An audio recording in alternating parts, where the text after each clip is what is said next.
Saab al-Zarqawi's associates had chosen it for me years earlier when I'd visited the late al-Qaeda leader's hometown of Zarqa, Jordan.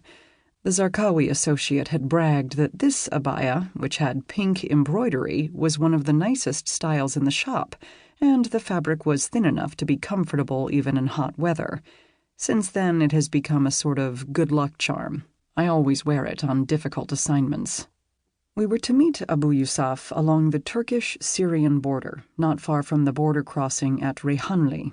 I knew the area well. My mother had grown up nearby, and I had visited often as a child.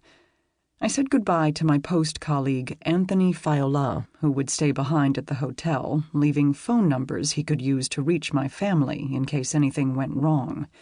At about 10:15 p.m., the man who had helped arrange this interview, whom I'll call Akram, picked me up at the hotel. After a 40-minute drive, we pulled into the parking lot of a hotel restaurant near the border and waited. Two cars soon appeared out of the darkness. The driver of the lead car, a white Honda, got out. Akram and I got in. Akram sat behind the wheel, and I climbed into the passenger seat. I twisted around to look at the man I had come to interview, who sat in the back. Abu Yusuf looked to be 27 or 28 and wore a white baseball cap and tinted glasses that masked his eyes. He was tall and well-built, with a short beard and curly shoulder-length hair. Dressed in a polo shirt and khaki cargo pants, he would have blended in seamlessly on any European street.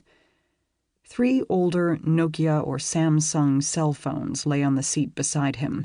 For security reasons, he explained, no one in his position would use an iPhone, which could make him especially vulnerable to surveillance. He wore a digital watch similar to those I'd seen on American soldiers in Iraq and Afghanistan. His right pocket bulged. I assumed he was carrying a gun. I wondered what would happen if the Turkish police stopped us. Akram turned the key in the ignition, and the car began to move in darkness along the Turkish side of the border, sometimes passing through small villages. I could hear the wind against the car windows. I tried to keep track of where we were, but my conversation with Abu Yusuf drew me in. He spoke softly and calmly. He tried to hide that he was of Moroccan descent and where exactly in Europe he came from, but I noticed his North African features, and when I switched from classical Arabic to Moroccan Arabic, he understood and answered in kind.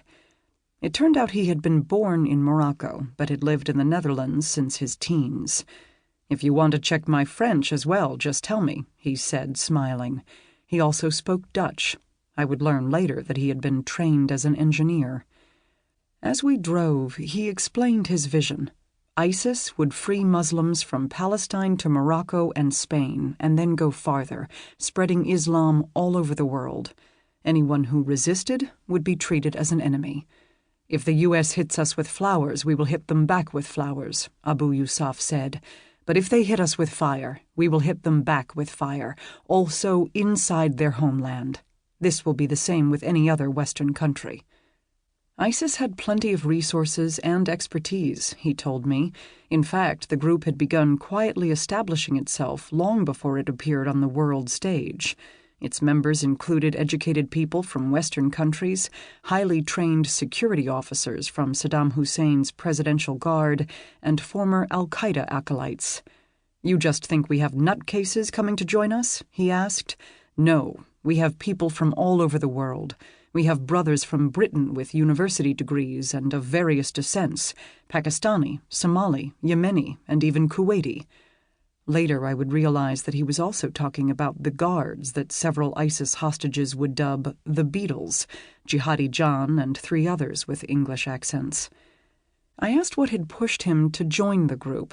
Abu Yusuf said that he'd grown fed up with the hypocrisy of Western governments, which were always talking about the importance of human rights and religious freedoms while relegating their Muslim residents to a kind of second-class citizenship.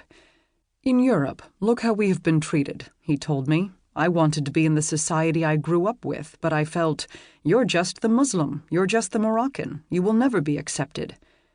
The U.S. invasion of Iraq in 2003 had been unjust, he said. There were no weapons of mass destruction. Iraqis were tortured in Abu Ghraib, and the Americans faced no